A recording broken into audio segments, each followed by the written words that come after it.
আসসালামু আলাইকুম।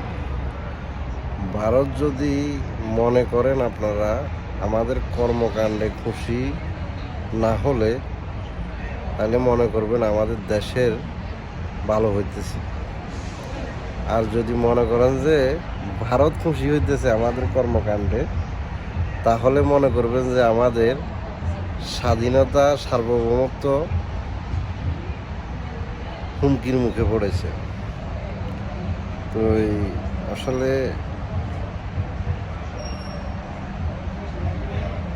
স্বাধীন বাংলাদেশে জাহাজ আসবে, পাকিস্তান থেকে আসবে, না হলে ইউরোপ থেকে আসবে, কোথায় থেকে আসবে সেটা স্বাধীন বাংলাদেশে নির্ধারণ করবে।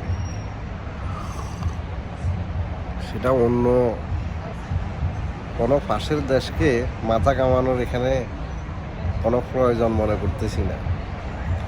এবং তারা মাথা কামাইলেও কি আর না কামাইলেও কি, আমাদের কাজ আমরা করব, তাদের কাজ তারা করবে। তারা যদি বেশি বাড়াবাড়ি করে, যেটুকু আমদানি হচ্ছে ভারত থেকে ওইটুকু আমদানি আমরা বন্ধ করে দেবো ইনশাআল্লাহ। আমাদের দেশের সাধারণ জনগণ এটা পরিহার করবে। ঠিক আছে? আসসালামু আলাইকুম, সবাই ভালো থাকবেন।